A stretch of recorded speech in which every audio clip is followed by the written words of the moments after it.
This podcast is brought to you by Lineupmedia.fm. You know what they say about one bad apple?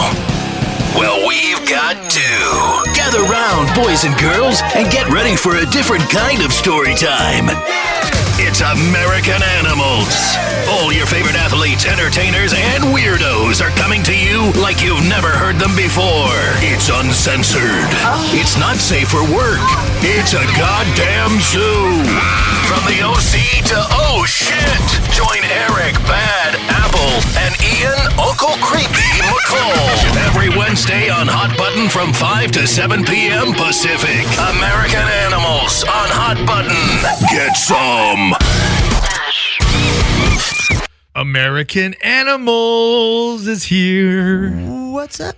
Eric Apple, Ian McCall, motherfuckers. What up? What up? What up? Oldie Han, this is episode 26, I believe. 27. Ensign Inoue was on our show 2 weeks ago. We had a little break. It was exciting. Very exciting. I mean, the goddamn holidays. I would have much rather come up here and done a show, but sorry, they had to close because it was the fucking holidays. Hey, Ensign was a great guest, though. He was. Very informative, very, people get to kind of see the person he's become, the man that he's come after fighting and what he's doing with his life, and it's pretty damn amazing and beautiful. He that guy is doing all kinds of amazing stuff, and he's a warrior. He's a warrior for himself and for his people, so you got to respect that. So a lot of people were stoked on the Ensign Inoue interview in Ensign Inoue's show, and I'm so happy I said it correctly. Yes. So let's see, we're in January 2017.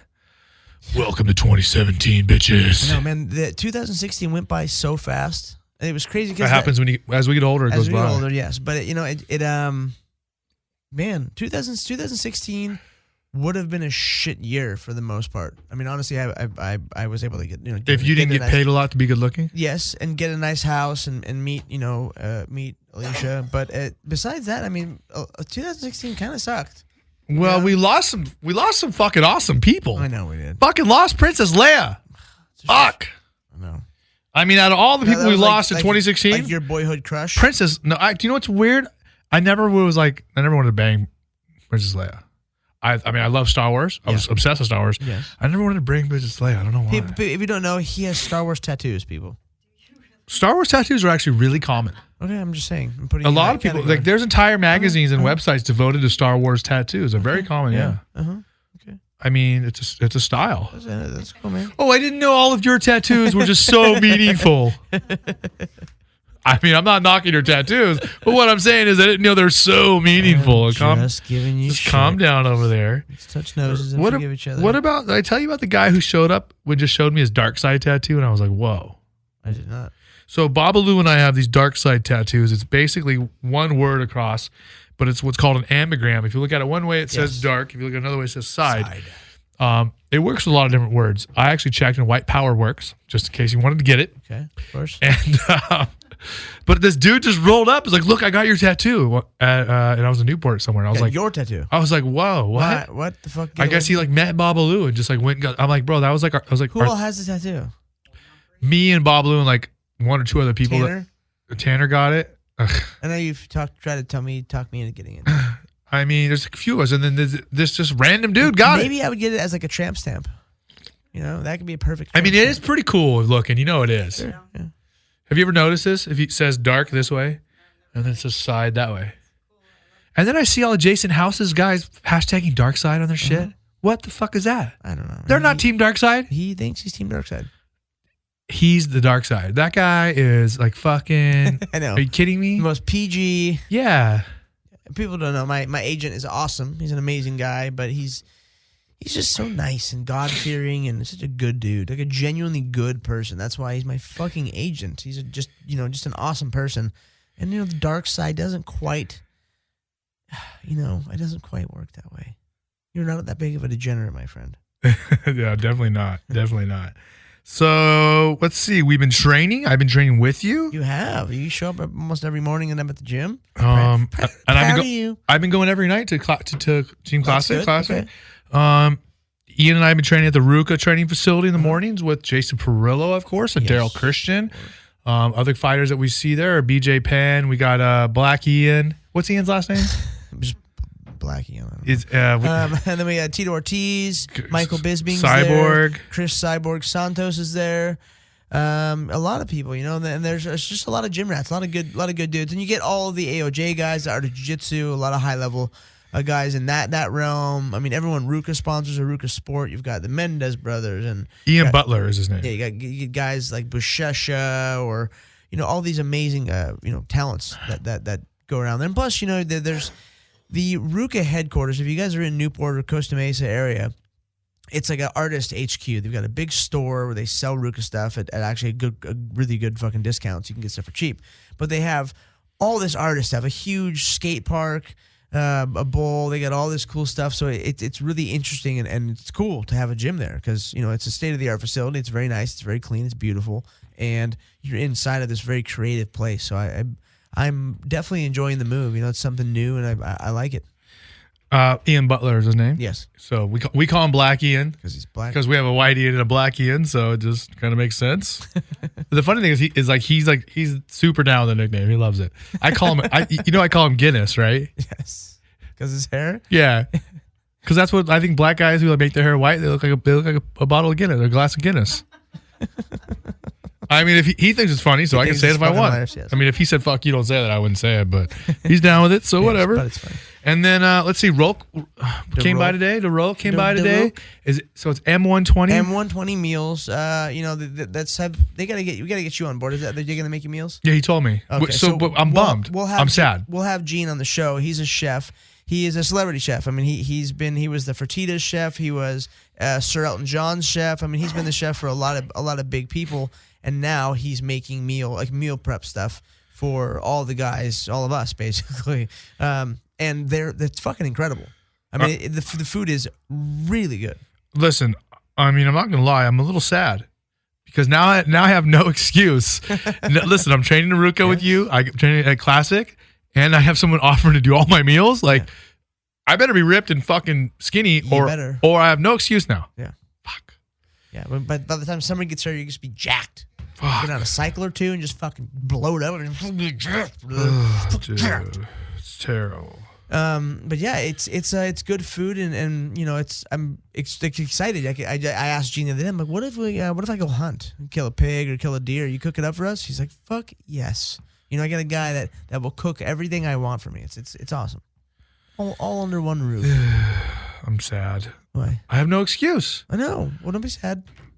So Sack it up, bitch. M120meals.com. Right now, they're doing Southern California and Vegas. They just announced Vegas. Nice. Okay. And they're considering going to national really soon. And they have a large production. I mean, they're doing thousands of meals. You said 8,000 a week? 8,000 meals a week. So this isn't some like Joe Blow meal company. This is a fucking legit, serious meal company. Pumping out 8,000 meals a week, that's a lot. That's legit. And they're blowing up in Vegas. And they're going to go international. I mean, that could be huge. And just so everyone knows, they're not a paying advertiser. We're talking about it because we want to. Yeah, exactly. They're not paying. They give us free food, but they are also our friends. Well, if they go national, we'll make them be an advertiser. Exactly. If they go national, then it makes sense. But yeah, man, that's a lot of meals. Yeah. All right. So how's training going overall? Training's going good. Just today I was dragging ass, but that's just how it is. Okay. This far into camp, I should be more tired than I am, to be honest with you. I mean, I'm usually a lot more beat down than this, and I feel good. Well, you're learning how to do this better every time, right? I am, very much so. Every time we fight, we get a little better at getting ready and making weight and feeling better.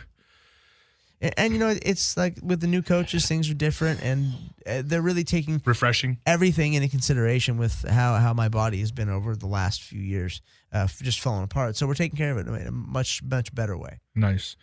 Hey guys, this is Erik Apple from American Animals, and if you like our show and you're a real MMA fan, you got to check out Funky Van Askren, Joe Warren, and Sean Wheelock on the Lineup MMA podcast. These guys got some of the biggest name guests in the entire sport of fighting, and they talk about the shit that other fighters are scared to talk about. So check them out on iTunes, Google Play, Stitcher, or lineupmma.com. Current events. Dun, dun, dun. Dun, dun, dun, dun. Welcome back to American Animals. Hey guys. And as always, we always thank them, but we're going to continue to do it. The Underground, MMA.tv, BJPen.com. Those guys really hook us up. We love you guys over there. Scott, thanks so much. Carrick, thanks so much. So let's get to the past. Let's get to UFC 207. Went down December 30th at the T-Mobile Arena in Las Vegas, Nevada. And let's start from the bottom of the card, moving up.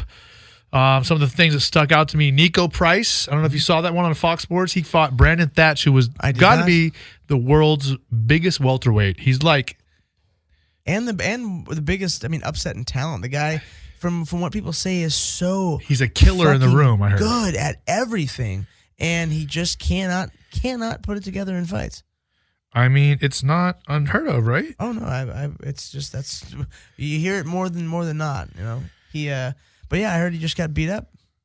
Yeah, he got tapped, and man, he's so much bigger. And I put him huge. And let's just get everything straight. Normally, I bet around ramen on fights, and I clean house. Yeah, I fucking got slammed this fight. I got out of 7 fights I bet on, I got 4 wrong.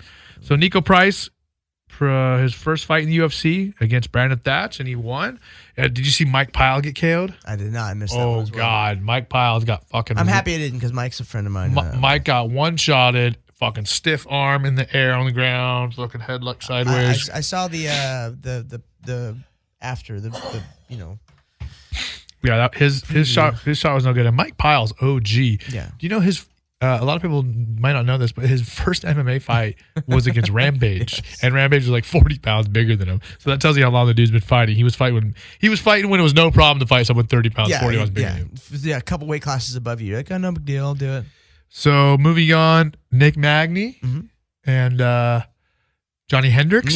Neil Magny. Yeah. I bet on Magny. Yes. I won that fight. I think I got lucky because Hendricks pretty much controlled the fight for the most part on the top. I can't believe they gave the decision to Magny. Man, Hendricks has been looking bad. He missed weight. Yeah. Fuck. And it's not just the missing weight, but it's the attitude after, like the complaining and the kind of like just the way he's talking about himself. Like, dude, just shut up. What do you think it is? He's a different dude. Is it that he has money now and he doesn't care and he's being a weirdo? Is it, was he on the juice before and now USADA age? He's not the same guy because he can't be taking hormones? You know what? And I'm not suggesting that. Yeah. I'm asking questions. It's a lot of guys, they look a lot different after USADA. You got Anthony Pettis. You got Johnny Hendricks. I mean, there's a million guys. And is that just people's careers? Is that, you never know. I mean, and it couldn't have, it's not always just some sort of steroid. It could be just something over the counter they were taking before, and now they can't take it anymore. And, it's because the list of banned substances is so long. So realistically, you don't know. I mean, a lot of guys would take things like deer antler or whatever else, and, they have these trace amounts of certain stuff in them. That's the one really, really good thing about Who the fuck is taking Jeftovich. Deer antler shit? Bro, just take some growth. Take some real growth. Okay, but because people don't want to cheat and they feel like they're not cheating when they take stuff like that. But the one good thing about Jeff Nowitzki is that he has an open door policy. He says, hey, you got any questions, you text me. I text that guy questions all the time. Hey, what about this? What about this? What about this? What about this? Just all day long, huh? Yeah. That's amazing. So Johnny Hendricks not looking the same. I thought he won the fight. Magny's a stud. Neil Magny's a stud. Johnny Hendricks, I actually thought he won the fight. He got a lot of takedowns, a lot of top control. Didn't do that much with it. Judges gave the decision to Magny. Let's move on to the main card. Yes. Mr. Borg, he beat Louis Smolka after coming in 5 pounds heavy. Yeah, and you know what? He shouldn't be allowed to fight at flyweight anymore. He's missed weight before. Has he missed weight several times? He's gotten sick before. So, yeah, you got to jog on, go back up. And I was bummed because Lewis is my boy. But Lewis didn't look like he was trying. Yeah, it's just he looked very lackadaisical. That's just how he looks. Is he just always that lackadaisical? Yes, that's just his face. But, he got controlled. He got overpowered big time in that fight. It was very obvious. Yeah. I bet on Smolka, so I lost that fight. Yeah. So out of this fight so far, I would have bet on Lewis as well. I got the Magny fight. I won that one, but I think I got lucky and I lost on Thatch and I lost on Borg. Yeah. Let's see. Moving on. The Donger. A dong. And he fought Tarek Saffiedine, who I'm a fan of. That dude's tough. He's a good guy to watch. Remember when he took that belt from Nate Marquardt? He beat the piss out of him with those leg kicks. Ooh. I was impressed. Yeah. He's a badass. He's a tough dude. He has good takedown defense because he trained so long with Dan Henderson. He's at TriStar now. Yeah. I really thought he would do better. I bet on the donger. I was going to bet on this. This I'll tell you the truth. I was going to bet on, what's his name? Tarek Saffiedine. I was going to bet on him, and I posted my picks on the UG, and everyone said, no, Dong ain't losing. So thanks to UG for that one. Yes. At least they helped me with that one. Moving on, let's get to some of the bigger fights. A great bantamweight, number one contender fight, most likely. TJ Dillashaw and John Lineker, who you know both these guys really, really well. I do. And that TJ put on a fucking performance. He did exactly what I planned on, what I did the first round, and what I planned on doing for the rest of the fight. And that's you gotta take John down. You can hit him in the face with a brick, and he's just gonna smile and punch you back. And the guy hits freakishly hard. So, you got to watch out for that stuff. And putting him on his back, it's not that hard. I was able to do it quickly in the first round. Well, you know what this problem is? I don't know. It's so funny. As the sport evolves, I feel like some people are getting dumber. It's like, this is mixed martial arts. And we talked about this before, guys like Uriah Faber or guys who are high-level jiu-jitsu black belts. It's like, it's not just a boxing match. No, you're allowed to take him down. You can kick him. You can do spinning attacks. You can pull guard. You can do everything. And so many guys get sucked in to this toe-to-toe rock and sock'em shit that they forget it's a mixed martial arts fight. And okay, so the guy I'm fighting has even said, hey, come to fight and, don't just fucking go taking me down. Or the media when I was in Ireland. Hey, so we know you have like a way bigger advantage in wrestling and jiu-jitsu. So do you plan on not doing that so you can entertain the fans? I'm thinking, what the fuck are you talking about? So now I'm thinking about just doing it out of spite, just taking him down and submitting him in 10 seconds and be like, oh, sorry, bye. Look, I'm going to take you down and I'm going to punch you in the face. How about that? I don't understand why people would ever think that, but I do things to be spiteful, and this might be one of them. Yeah, it'd be kind of funny. Yeah. Honestly, I think you need to make a statement. Yeah. I think it'd be nothing better than to pepper him with some shots and within 60 seconds take him down, pass his guard, and pound him out quick, make a statement. That's so you guys forgot about me. Yeah. That's what I want. Here I am. Whap, push you up against the fence, take you down, dump you, and let's fucking sit on you and get it done. Let's move on. Well, let's finish with that. So TJ really put on a performance against. He looks so damn good. He hit some takedowns at just the perfect times. I mean, just laser straight, bang. And we know Lineker's strong, but does he have a particularly skilled takedown defense? Not really. Not really. He is very, very strong. But again, another guy that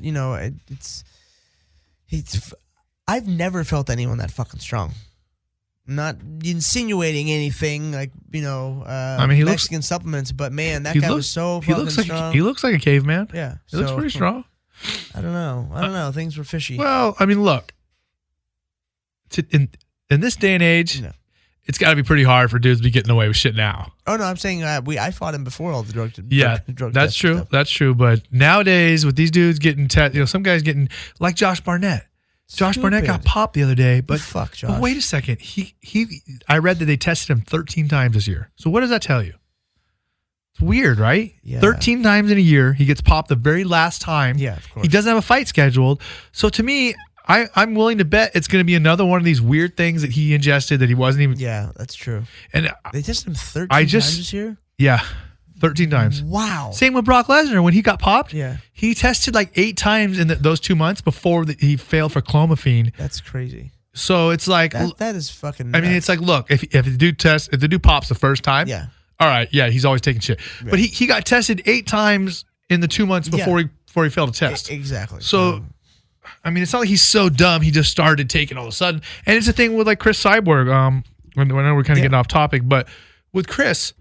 These tests are so sensitive and so they pick up on everything. Anything and everything. It's like, God damn. You have to have a literally anything you put in your body, anything that you ingest into your body or on your body, or creams or fucking anything, you have to keep a mental checklist of this stuff, because you could pop for anything and then you're screwed. Then you get a 2-year suspension, or your whole career. Your career is really fucked up after that. I feel like these tests are overzealous and just overboard. I mean, when you got guys popping for cream for their psoriasis, you got guys popping for look at Chris Cyborg.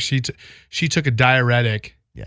It's so funny because the people are talking so negatively, like, oh, that juice head. She took a diuretic, bro. That's not making her any stronger. That her doctor gave her to heal up after a hard weight cut. I mean, look, a diuretic's not making her any stronger. Like, calm down. So let's finish the fight. So TJ did a really, really good job. I can't imagine. I don't know. We'll get to Cody and Dom later, but TJ certainly deserves a title shot. He was a champion before. I think, and it's a good storyline for him to fight Cody. The old teammates, and then you get, Dom can go fight somebody else and get a number one contender fight. If he wants to go back, you can. I'm trying to think who else is the number one contender in that or one of the top contenders in that weight class. But it's a good setup. Yeah, for sure. I mean, TJ deserves a title fight. He had the title before. He put on a great performance. Yes, but imagine the fucking idiot fest of TJ and Cody talking shit to each other. Oh my God, it's gonna be like it'll be so bad it's great. It's gonna be like the 2 Down syndrome kids trying to pick a fight with each other. It's just gonna be so bad. Okay, let's move on. Dominick Cruz, our friend, and Cody No Love Garbrandt, and I was shocked and pissed off and sad. It was so weird because Cody. Do you think? Wait, what if Cody trolled us? Trolled the world and trolled off. What if he's actually a smart motherfucker and he just talked dumb and he fucked with us? What if he tricked us? Because I would say maybe, but I've had conversations with him before, and he's just a fucking dumb. You actually person. talked to him before? Yeah. So he's not a smart guy. Cody, he's a fucking badass. He's obviously the new world champion. He's a stud, but he's just a few marbles short of a sack. Listen, Cody talks dumb as fuck. Yes. But he fought so fucking smart against Dom. It was incredible. He fought very, very tactically, very and as far as keeping his composure, it's perfect, and holding his cool and doing what he's supposed to do. I was like, God damn, like he is holding his shit together. And he was talking shit the whole time. I mean, just making fun of Dom. He dancing. Cracked Dom and then pointed at the center of the octagon and wave him in. That was an incredible performance. And Dominick looked like shit. And it was that because Cody shut him down, or was that a prior thing? I don't know. But I mean, I talked to people that trained with Dom. Yeah. They said he wasn't hurt. They said he was healthy. But I mean, he was reaching and chasing. But then, it goes to that old thing. Very flustered. It goes to that old thing where you make the counter puncher be the attacker. Yes. And that throws him off.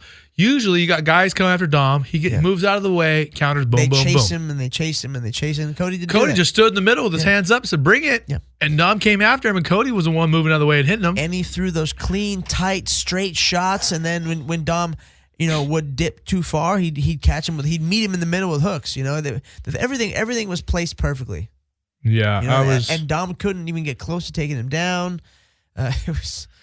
And I'm not here to critique a world champion and tell them what they should or shouldn't do, but I have been around the sport for a minute.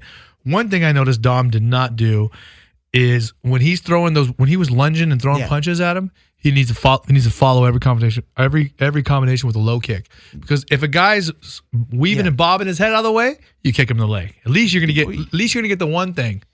But see, Dom wasn't finishing with kicks. He missed the kicks is the thing. He threw some of that weird kind of slicing kick he throws, the real awkward one he does at the end of all of his combinations. Yeah, it wasn't there, and he tried to throw it, and it was just he couldn't find the range. I'm thinking about like the classic low kick. Yeah, but he doesn't kick like that. He doesn't punch like a classic, or he doesn't do anything classic. Even his wrestling isn't classic. So he throws a very interesting leg kick at the end of a lot of his combinations, and it's how many takedowns do you think Dom even attempted?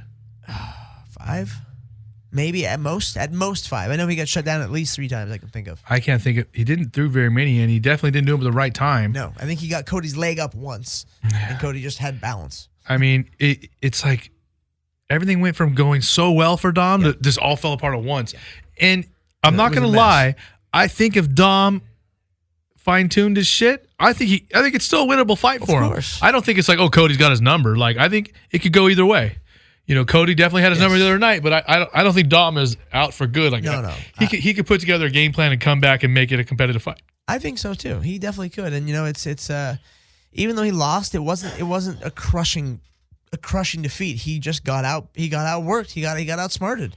He got beat to the punch the whole time. It's like I said, Cody talks dumb as fuck, but he sure fights smart. Damn, it was really, really good. And speaking of Cody, yes, his agent started blowing me up this week.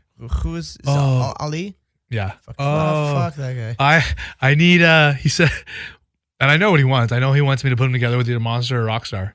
He's like, I'm with Cody. We need to talk. I'm like, I'm not helping that dude. No, fuck you. You're a terrorist. No, I know. I'm talking about Cody. Oh. We were on the show. You're right. He was like, fuck Ian. Fuck you. those guys. Oh, now you want my help? Sorry. I told him straight up, I don't feel like helping him. I would try and big league me. Yeah, watch this shit. Yeah, kiss the ring, you're bitch. going to need me eventually. Yeah.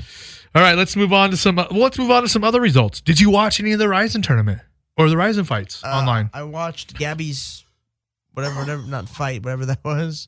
Gabby's fight against the 50-something-year-old pro wrestler? Yes. Man, maybe we could get, you know what? A few more years, we can get Oldie Hahn a shot over Ryzen. You want to fight Gabby Garcia? That shit was, I mean, even by Japanese standards, that was a what the fuck? Really, really, really fucking bad. Whoa. It was okay. So people don't know. Gabby Garcia is a woman who is a 10 or 12-time jiu-jitsu world champion. She is 6'2" or 6'3", 230 pounds of solid. Stacked. What? No. That was Chris Cyborg. No, way bigger. She makes Chris look fucking tiny, and she fought a 50-something-year-old former pro wrestler who is 5'8" and 180 pounds, maybe 180 pounds, a fat old woman. That's all it was. And she fucking beat the shit out of her in all of 45 seconds. It was scary. Yeah, it was weird and scary. But it's Japan. It's a freak show. But even for Japan, it was like, whoa, Japan. Yeah, Come on, guys. A little bit of a mismatch there. Let's move on. Heath Herring fought. Yes. He fucking did great. Yeah. He fought the dude who was a Iranian dude who's a world champion in Greco. Yeah. Who the guy that made it to the finals with Krogot, Yep. right? Yes. And Heath actually made it it was pretty close. Good. It was a pretty evenly matched fight. That dude took Heath down in the first round and just spent 5 minutes of just going crazy on ground and pounding Heath, almost finishing Heath, but Heath hung in there. And the second and third round, Heath was getting stronger. The longer the fight was going on, Heath was doing better, and Heath was getting him on the feet at the end of the fight. It was good. It was a good fight. So, yeah, he lost the decision, but Heath Herring had a good showing. The legend, Maha Hayato Sakurai fought. Yes. He had a win against a guy who was a pro wrestler, but also had about 25 MMA fights. What about Crone? Crone Gracie, he won. Kawajiri. Yes, he beat no Kawajiri. joke. Yeah, he fuck that. That was really impressive. That's his third or fourth fight. Yeah, and he submitted everybody. He beat Kawajiri. Have you ever trained with Crone? No, I have not. I trained with Crone. Crone is one of those guys. Crone or Crone? Crone. Okay. He is a guy that you will know exactly what he's doing as he's doing it. Yeah. And you can't stop him. Can't stop him. Yeah. You're just like, oh, you're passing the side mount. Oh shit, there you are. Okay, you're about to take my arm, aren't you? Okay, you're gonna do it. You're gonna armbar me right now, aren't you? Okay, you armbar me. He's one of the best jiu-jitsu guys ever. I mean, there's like the Mendez brothers who do this really high, advanced, technical, crazy shit that you don't even know what just happened. Exactly. I'm like, what the fuck? Crone's opposite. You know exactly what the fuck's going on, but you just can't stop him. Like he's so good at fundamentals. You're just like, God damn. He's like his dad. Yeah. And Crone is so funny. He has this like weird attitude, kind of like his dad. Like, and it's entertaining. The Japanese like it, so I mean, good for him. You know, I'm cool with it. So congratulations to him beating Kawajiri, the Crusher, on your third or fourth fight. Is no joke. You're the son of the greatest jiu-jitsu practitioner, pretty much of all time. I mean, I've actually trained with Hickson before too. Hickson Gracie is, besides Holes, who was his trainer, is looked at as the greatest. Is Hollis the one that died in the hang gliding accident? Yes. Yeah, they said he was the best one. They said he was the one that really transformed jiu-jitsu and brought in American wrestlers. Yeah. He's the one that started Judo the guys, Brazil. Yeah, Sambo guys. He expanded the practice of jiu-jitsu immensely, and Hickson was his little buddy. He was his little protege. He didn't do it to me, but I was in the room. I trained with Hickson before. Yeah. He went through like 8 people with his hands in his belt. He tucked his hands in his belt. and laid on his back as a come in my guard, and he was tapping people. Jesus Christ. It's ridiculous. He's that. And I'm sure other black belts and shit. Crow Cop. Yes, Crow God Cop. damn. He won a tournament 10 years. He won the Rising tournament 10 years after he won the Pride Openweight. The Pride Openweight Grand Prix and then retired. Love it. It's fucking incredible. Good for him. He looked good. Yeah, and I'm sure he made a buttload of money. He beat King Mo. He beat Baruto, that guy Baruto, who, I mean, he's not going to make 265. No, the guy's a super heavyweight. But he's pretty fucking athletic for a guy who's like 330. No, he was almost 400 pounds. He's 400 pounds. He's like 380, 390. He's 6'6", and 400 pounds. He's a former sumo. But he's a big white sumo. He's a big white guy he's from Lithuania. And he's a fucking stud. He is for a 400-pound dude, he's athletic. Yes. So good for him. 6'6", 400 pounds. And he speaks fluent Japanese. They love that shit. You go to Japan and fight in Japan, you speak fluent Japanese, they love it. Yeah. And then Crow Cop beat the wrestler, the Greco guy, that was training at AKA in Thailand. Yeah. Crow Cop. Dropping people with knees and punches and kicks. He still look good. Hey, I'm all about Japan, open juice. Exactly. Crow Cop is the man. Yes. It's a scary individual. That's where you want to see TRT Vitor over there. That's where Vitor should go. It's so funny because people forget, where do you think the name Crow Cop comes from? People don't really understand. Obviously, he's from Croatia, and he's a cop. But do you know what kind of cop he is? Special forces. He's an he's an anti-terrorism SWAT team commander. He's a murderer. And I don't know how much you know about Croatia and 10 years ago, 15 years ago, there was a lot of terrorism going on. And now he's some sort of diplomat now. He's in Congress or their Senate or whatever their version is over there. But 15 years ago he was one of the head guys. He was fucking killing terrorists. Yes. 100%. Yes. He killed a lot of people. Yeah, exactly. Guaranteed. So there you go, Crow Cop. So have you seen the video of him getting in an ice bath? And he starts crying. Is it real? Dude, he starts actually crying. Oh, it's real? In an ice bath, yeah. And he gets out and they shove him back in and it's so fun. But he starts crying. It's fucking amazing. That's how much ice baths suck. Hey guys, this is Erik Apple from American Animals, and wow, I was listening to the Ocho Man Behind the 8 Ball podcast the other day, and I realized this might be one of the funniest fucking shows I've ever heard. You've got to check it out. These guys do 2 shows a week on the Lineup Media FM network, and I'm listening to all of them now. You can get them on iTunes, Google Play, Stitcher, or ochoman.com. Couple more current events to talk about. We already talked about UFC 207 and the Ryzen tournament in Japan. Let's go on to the next UFC. Let's see. Well, hold on. Before we get to that, let's talk about the news. USADA. Yes. And they backed up the Nevada Athletic Commission, and they also gave Brock Lesnar a 1-year break. Now, some people might go, "Who the fuck cares? He's never going to fight." Yeah. I don't know about that shit because fucking crazy. So he's only suspended for a year. Well, look at he didn't he got no, but I'm just saying. But we talked about it earlier. He got tested like 8 or 9 times. Yeah. He popped for something that can be found in eye cream, a foot cream.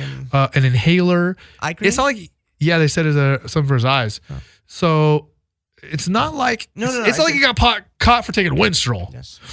So I'm not really that against it. But now people think, why does that matter? Listen, I'm telling you right now. I think we can see Brock Lesnar again, and the reason I'm saying this is because they need him. He's gonna come back and make another few $1 million, beat someone at top level up, and then probably get fucking busted again. Who cares? He don't give a fuck. Yeah, he doesn't give a shit. You pay me $5 million, I'll fail all the tests you want, motherfucker. So listen, Ronda's gone. Ronda, she's out. Connor's taking a break. Mm-hmm. Who the fuck do they got? This guy. They got nobody. They got fucking nobody. Who do they got that's going to sell 1 million pay-per-views? The Diaz brothers. And then they don't even give a fuck. Well, they don't even have the Diaz brothers. They want $20 million. Well, we're going to talk about Nick. Nick, in the last 2 weeks, has turned down a fight with Tyron Woodley for a title. He turned down a rematch with Robbie Lawler, and he's turned down a fight with Connor. He turned down a Connor fight, and he admitted it. And he said, "That's not my fight. That's Nate's fight. I'm not taking Nate's fight." God damn it. What the fuck? What is going on in the world? I don't know. I mean, I thought Nick Diaz was going to beat up somebody for free. Yeah. And now he's just like, nope, I don't want that fight. I don't want a title fight. Nah, that's Nate's fight. Who do you want to fight, Nick? Yeah, make up your fucking mind. We got to get Nick on the show. We all want to see a fight. I want to get Nick on here talking some shit. Me too. We just get him all worked up. He's supposedly training for a fight. He's supposedly doing full-on conditioning and full-on training. I hope so. So yeah, I don't know what to. So back to the Brock Lesnar thing. He'll be ready. He can fight again in July. Yes. Look, I'm telling you right now, I would not be shocked to see that guy come back and do 1.5 million pay-per-view buys.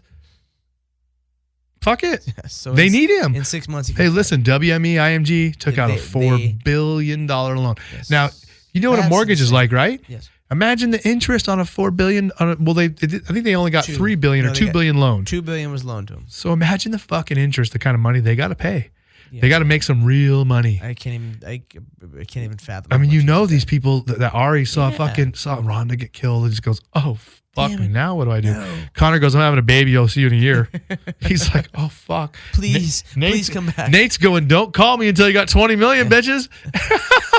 And then now this whole upheaval where all the time, like guys like Tony Ferguson are saying, no, I'm not going to fight until you pay me more. I mean, and that's happening left and right. Well, that was the next. And That you was the got next topic. All these people coming in or saying, you know, they're waiting until the end of their contracts up to test free agency because Bellator's paying good money.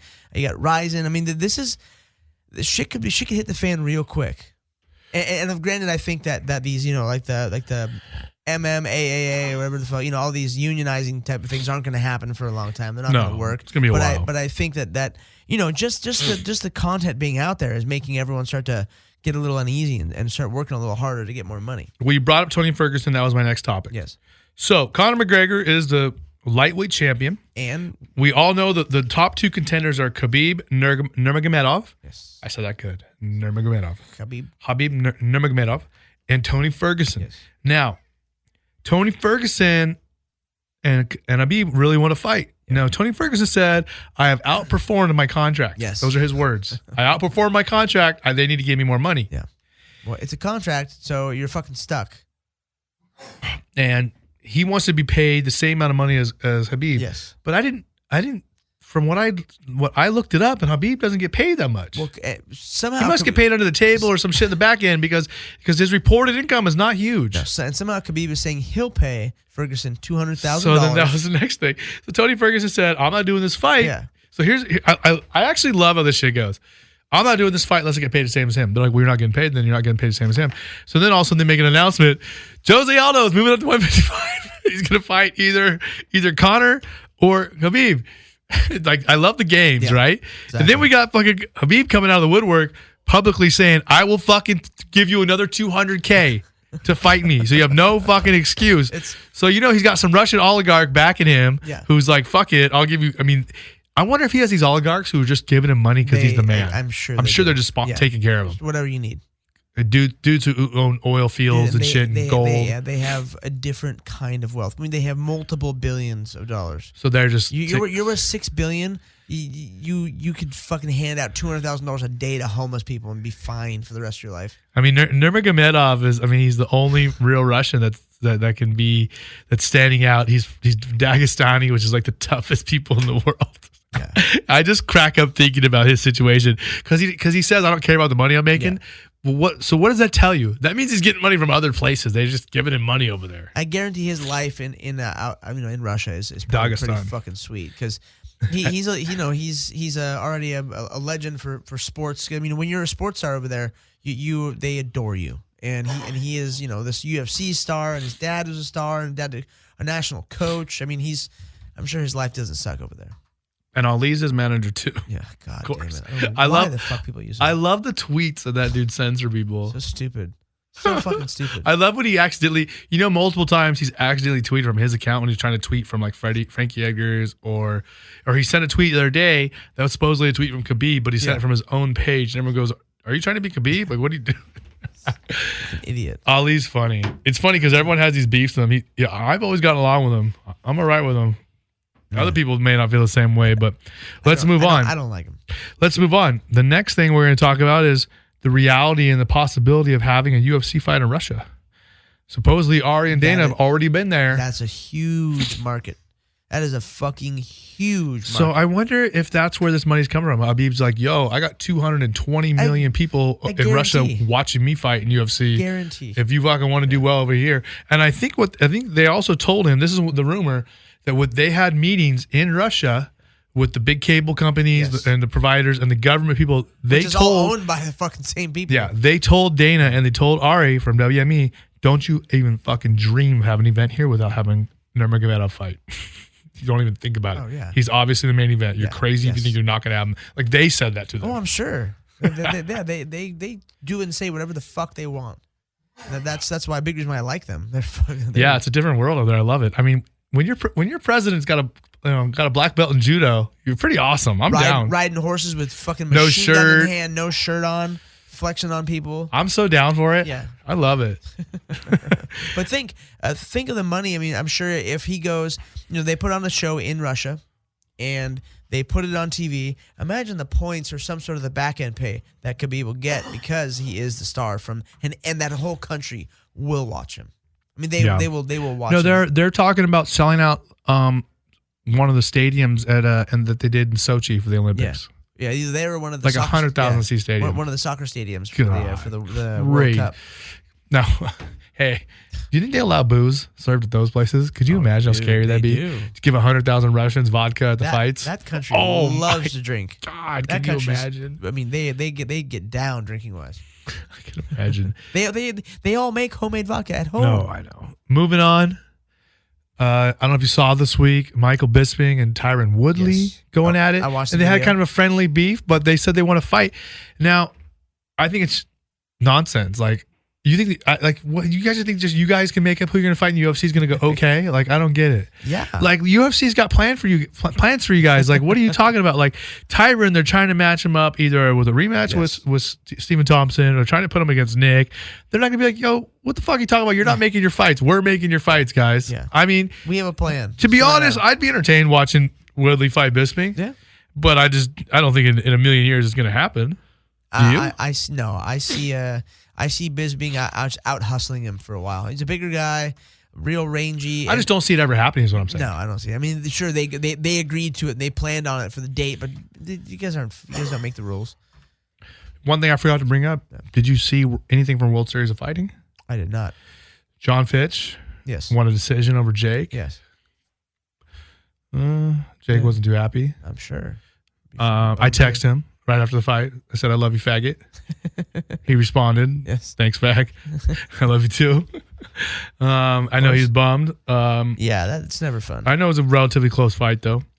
Another David Branch retained his belt over there. That Yes. guy's been pretty good. He's not the most exciting guy, but a he's stud. He's a good. stud, yeah. He's real good. And then the one that was exciting was that Justin Gaethje guy. Yeah. He fought that Louis Palomino guy. Did you see it or hear about it? I didn't. It's worth going online and watching it. Okay. These two dudes Throw down. fucking threw down like morons. Yeah. Like these guys took 2 years off their life each. Wonderful. I'll tune in. Just and see that. fucking slaughtered each like no defense involved. Yeah, just Like, punch hey, the- look, I won't move and I'll let you hit me and then I'll do it to you. Like straight up. Just fucking pound each other's faces in. And then Louis Palomino's eye was so closed, even though he was, the fight was very even or he was winning. They stopped the fight because his eye was so closed. But Just shut. they were still just beating the shit out of each other. That's always good for you. Marlon Moraes retained his title at 135. I don't know how long the World Series of Fighting can keep that guy. He needs to be in the UFC with the other best 35ers. He's pretty good, dude. He is very good. And he's training with Frankie Edgar Yes. every day. He's training with Eddie Alvarez every day. He would for surely be top 10, if not top 5. I think so. I don't know how we do with the rest, but I would love to see it. I would genuinely love to see him come in and get a shot. Give him a shot at a top 5 guy for a title contender. You know what? Here we go. He's been talking shit on Dominic. Let him fight Dominic for a number 1 contender fight, and let TJ and Cody fight it out. I mean, Dominic. That'd be a terrible fight for Dominic because Dominic has everything to lose and nothing to gain. Yeah, well, I'm just saying. Dominic's going to fight a guy that 95% of fans have no idea who he is, and he's really good. Dominic's not going to do that shit. Dominic's going to go down and fight John Lineker, or he's just going to get. I mean, a lot of people think that Dominic was close in this fight. It was a relatively close fight. It was competitive. I think he deserves a rematch. I couldn't argue with that. So that's it for our current events. We want to talk about the next card coming up next week. Of course. It's in Arizona. It is in Arizona, and you've got our good friend BJ Penn as the main event. He's fighting Yair Rodriguez. And this is a very interesting fight because you have the comeback of BJ Penn, who's such a legend, and in my mind, the best pound-for-pound talent that we've ever seen. We never really saw him really show how good he really is, but I've trained with him, and I've, I just, when you know. Yeah. And Yair's a young, hungry guy who's wild. I mean, he throws submissions from everywhere and spin kicks and front cartwheel kicks and all kinds of crazy shit. So, are you going to have this young, crazy, wild, young, very hungry young guy, or are you going to have, the older who's training at the same gym now? He's hungry, man. He's been training his ass off for the last year almost. Yeah, I really want to see him do well. Yair's pretty exciting. 8-1, young guy. Moving down the card. 9-1. Oh, sorry. 9-1? Yes. It shows 8-1 on this one. Joe Lozon is fighting. Yeah, Marcin Held, and Marcin Held is a very, very good, especially jiu-jitsu. Was he the prodigy. German one? No, he's in Poland. Okay.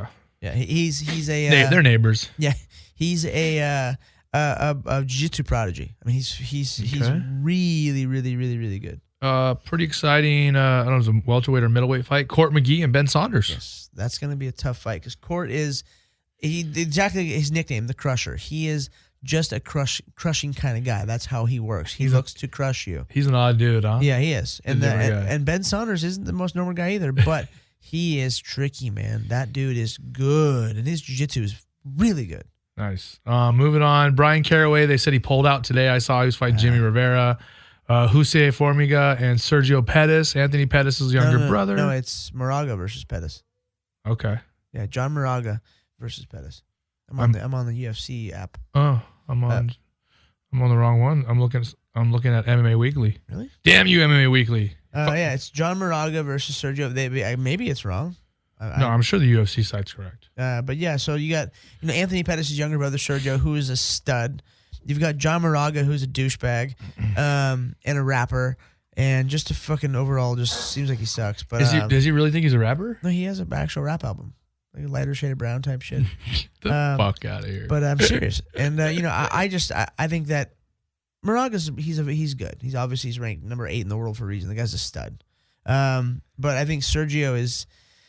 If Sergio can really show off how talented he is, I think he can beat Moraga. He's got great movement. He's got great strikes. It's just, Moraga's a top 10 gatekeeper, the toughest kind. So can Pettis kind of get back on the win streak and pick him apart? Hey guys, Erik Apple from American Animals here, and guess what?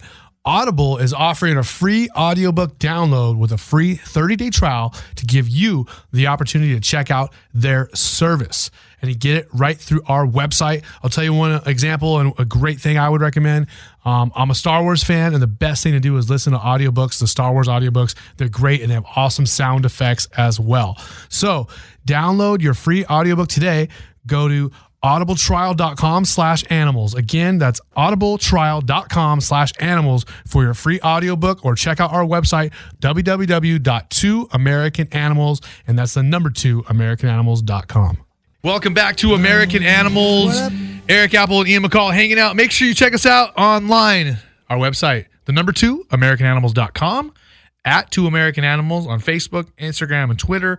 And all those are the number 2 American Animals. Find us, follow us, like our shit, whatever. Find it. Yeah, lineupmedia.fm website. You go on there; they've got tons of content. It's where it's where we have all of our stuff. So check it out. Yep. And as always, shout out to bjpen.com and MMA.tv, the underground, for pushing us out there. You guys are the best, and we wouldn't be where we are without your help. And we're going to move on to our guest. Yes. It is none other than Chael Sonnen, the bad guy. The gangster. The gangster from West Lynn, Oregon, the mean streets of West Lynn, Oregon. Chael, one thing I love about Chael is, I'm addicted to YouTube. And I don't listen to other podcasts or anything as far as podcasts, but I listen to other stuff when it's on YouTube. Yeah. And people love using you, Chael, for your quotes and your edgy stuff. Like, look at what Chael Sonnen said about Ronda Rousey. Look at what Chael Sonnen said about Conor McGregor. I really get a kick out of it.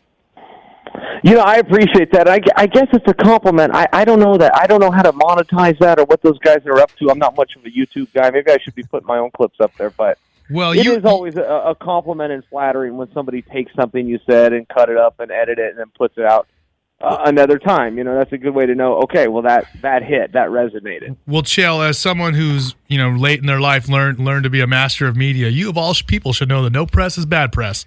And if they're talking about you, then you're doing something right. When they know whenever you open your mouth, for one, you actually know what you're talking about, and two, it's always going to be entertaining at least. So you have two points on your team. I appreciate that, fellas. And I tell you, I'm looking for an emotion, and there's so many people that want a positive reaction. I'm not after a positive reaction. I'm just after a reaction. Yeah, no matter what it is. Positive, that could be 50%, but negative, that's also a strong emotion. If I can get somebody to care one way or the other, then I've succeeded. That's what I'm setting out to do. So many people hate to be booed, man. Fans, fighters, just they want to be cheered, but I'm a heel. I'm the bad guy. And a boo is a heel's cheers. It is music to my ears, but you got to work for it. They don't come easy. Yeah, as long as they know your name, that's all that matters. Now, Bill, one thing I want to get, Chael, I want to talk about, because I was thinking about Bill Goldberg, that's why I said Bill just now. Before we talk about the fight coming up on January 21st, I just want to hear a little bit about, did you grow up a massive wrestling fan? Was it something you got into later on? Because it's obviously had a huge influence on your persona and stuff in MMA. Of the pros, the professional wrestling, I was a big fan of in the 80s. My fandom has greatly been exaggerated. But I was there like in the Hogan era and the Demolition and Junkyard Dog and Jake the Snake. I was there for those guys. Ted DiBiase, one of the finest heels of all time. But then I kind of left. That was early 80s or mid 80s, and then by late 80s I was out, and I didn't come back until The Rock and Stone Cold made their run, and when they trizzled off, I left as well. So, but you got the shtick down. I'm not as big of a fan as I might not be as big of a fan as sometimes gets reported. The guys that have influenced me the most are politicians, and I know politics are boring and most people don't watch, but I'm a fan. I'm fascinated by that. I could tell you, the debates that went on, tell you the candidates' names in a New Hampshire primary. I mean, stuff that nobody else is watching. I always found that interesting because it's verbal warfare, it's mental warfare, the gamesmanship, the body language. That's the stuff that I used to learn how to take over a crowd. I'm interested in that stuff, Chael. Believe me, I'm all about it. I'm a nerd. I'm into history. I'm into politics. I love it. I'm not as dumb as Ian looks. Yeah. Any sort of mass manipulation is always a good thing to learn. Now, yeah, that's right. It really is, and that's where I kind of picked up that skill. Those were the people that influenced me far more than wrestlers did. But I think wrestlers deserve their due. They do understand promoting. They do understand it's okay to blur lines. People call you a liar. It's like, hey, look, I'm not here. This isn't a nonfiction story, I'm telling you, but it's an entertaining one, so stand back and enjoy it. Listen, who understands drama and acting and emotions more than politicians? Nobody. Yeah. Some of the fakest son of bitches you're ever going to meet, but they are good at it. Especially these days. Have you ever had any offers to get into pro wrestling, WWE, anything like that? Yeah, I think it's been documented. But I mean, I anything had some offers. Yes, once was going to be like a one-time appearance at a WrestleMania, but I had an actual contract to jump in the business and travel the roads and do the whole circuit, 250 days a year. I was 33 years old, and they thought maybe I was on the high side age-wise. They're looking for somebody that's 19 to 21 years old that they can bring in and teach the psychology as well as the moves. So I was getting a little bit of a pass on that because I did have a back in pro wrestling and a back history when I was in college. So I knew a little bit more. I was a little bit ahead of the curve. And then I had a little bit of a name that could come in and a little bit of a skill set, be it with the microphones or however. And they thought there was some opportunity there, but by that point, I had lost interest. I was just dead set on beating Anderson Silva. It had consumed me. There was just nothing else in life. No matter how big their numbers were, I had my own goals, and it was just about victory at that time. So, c'est la vie. We'll never know. Okay, well let's move on. Let's get to the task at hand. That is the fight coming up January 21st. That is the Los Angeles Forum, the main event, the bad guy versus the bad boy from Huntington Beach. And we will be there. We will be there. Chael, I want to ask you, and you've had a lot of big fights in your life. Championship fights, title fights, challenge for the title, Anderson Silva, John Jones, the best in the world. Where does this fight, honestly, where does this fight line up to you? Is this a fight that you're going to say, this is the biggest fight of my life? Or are you going to come back and go, this is a really interesting fight, a fun fight, but it's not the biggest? Well, I can tell you it's an important one for me. It's one that I wanted to win since the 90s. I was at the top of this game in the 90s, and I couldn't get my opportunity. It wasn't until 2005 that I finally broke through and got a UFC contract. And I'd sit at home. You know, I'm fighting at the dog park for free in front of my mom and dad and whoever else showed up, and it wasn't very many people. And I'm fighting killers. Was the first I'm not fight getting the attention? Was the first fight in Unkinsville, Connecticut? Was that your first fight? 48 UFC 48. That was my first UFC. Yes. I actually cornered against you. Oh, you were Babalu? I was Babalu lived with me at the time. I taught him English. That's my fault. Yeah, No, he told me he Babalu's offered to come help you for this fight.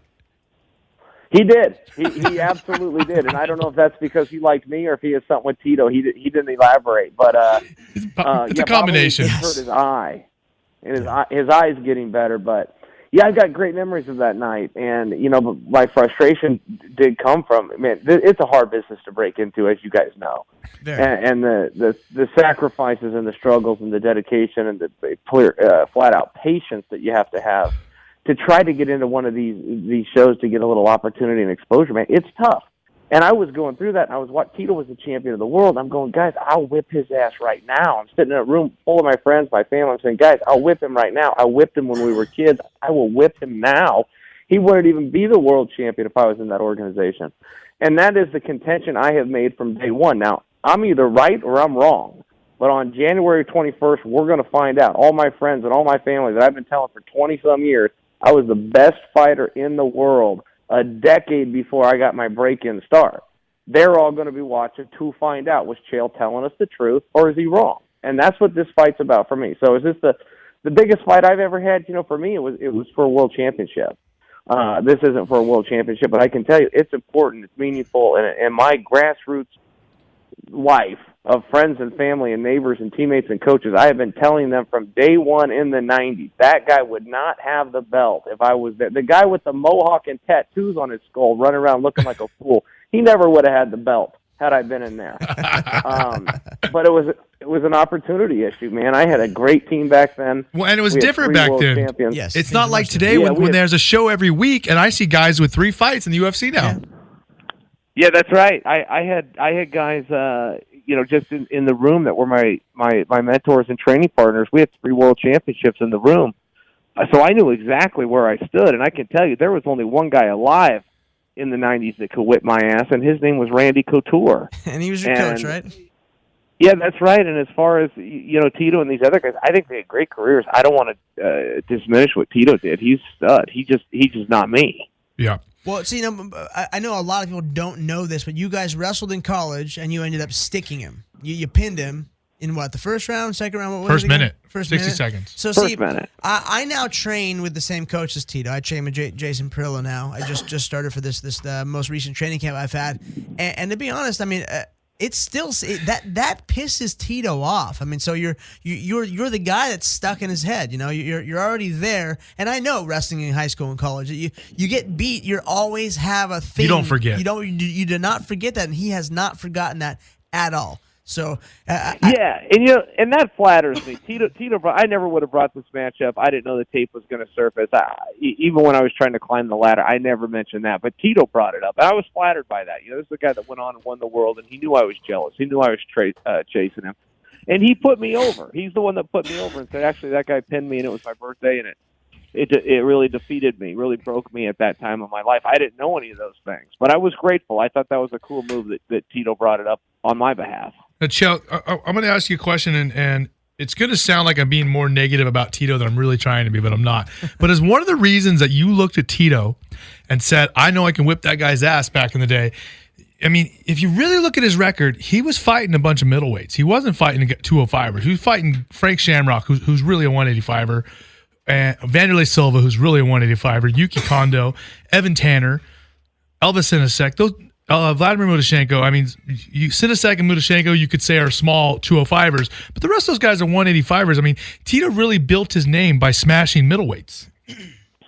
Yeah, I think that's fair. I had never thought about it in those terms till you said it, but I don't know that I would disagree. I mean, look at those 6 guys in a row. Not one of them are nearly as big as him. Yeah, Tito made it a very long way. Also, he was in good shape. He wasn't scared. to go out there and can compete against anybody under any rule circumstance. 3 rounds, 5 rounds, championship, main event, this country, that country. He was a competitor. But he had positions, and his positions were absolutely dominant. If Tito gets on top of a guy, he's got as good a ground and pound as I've ever seen.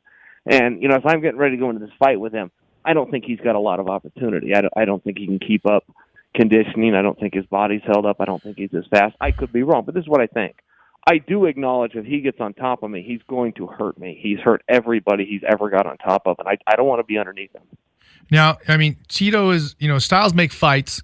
Tito has used his wrestling in 90% of his wins, just like you say, getting on top of guys. But he's never wrestled at a world-class level or even a national level, really, has he? No, definitely not. And it's a different league when he gets in there with a Randy Couture or when he wrestles with somebody who's wrestled on a world-class or national level. Is that why you feel so confident? Look, his strength is getting on top of guys, and there's no way he's going to get on top of me. Yeah, I think he'd have a hard time getting on top of me. He's got a shot, and I don't underestimate it. Man, I slipped in there before and fallen down, and guys end up on top. You end up in takedowns in MMA that aren't just clean takedowns. I was just sparring tonight, and that happened to me, but in my favor. The other guy slipped, and I came on top and held him there for a while. So that's the reality of it. I don't anticipate that I could make any assurances that he'll never get to his position. I just know if he gets there, I respect it, and I do not plan to stay there. I will work, hustle, scramble, and get back up. I don't want to be trapped there, and he does his stuff on his feet, too. He gets the double underhooks. He was very good at that, even in amateur wrestling. He's very big. If you guys remember, he got him on Ken Shamrock and literally picked Ken off the fence and then walked him across the ring and pinned him against the cage before he commenced a beating on him. So, he's got some spots where he really uses that size and strength. And, aside from that, I think that he's a regular guy, which means he's tough and he's skilled and he knows how to use all of his weapons. I just think those are the two positions that he's better than regular. I think he's exceptional there, and those are the ones that I'm thinking about. Very true. Those are his best attributes as a fighter, and he's very good in those positions, but as far as I look at it, it's getting you in those positions is going to be a very, very hard thing to do. Yeah, I think so too. I know a double underhook. The guy's got to get one before he can get the second one. You pummel, you circle. I spent my life working on those positions. But it is a matter of, again, it's kind of like I said, you slip, you end up on the ground. If he gets something or I'm underestimating him, I've got to work. I cannot lay there and play the guard game and hope for a submission. It doesn't work when a guy's elbowing you in the face. And he's got those really good short elbow offense, and he does a great job. He pins guys in fences and just bludgeons them until the ref pulls him off. I don't discount any of that. I'm just arguing that I can hustle out of there. I can work harder, and I've got the skills to get up and get rid of that position. Chael, one more question before we get to our song again. This fight is, Tito's not a small light heavyweight. And you in the past have fought at both light heavyweight and middleweight, but you're by no means a giant light heavyweight. And you fought, guys like John Jones who were certainly bigger than you. Has there been a point to that? Like, were you fighting guys bigger than you on purpose, or did it just work out that way, or did you want that challenge? Like, hey, I want to fight bigger guys. If I beat them, it's more of an accomplishment. Well, it kind of always worked out that way. When I first got in the sport, I had my first fight in 1997. I don't think there's anybody in this sport at a meaningful level that can date themselves back as far as I can.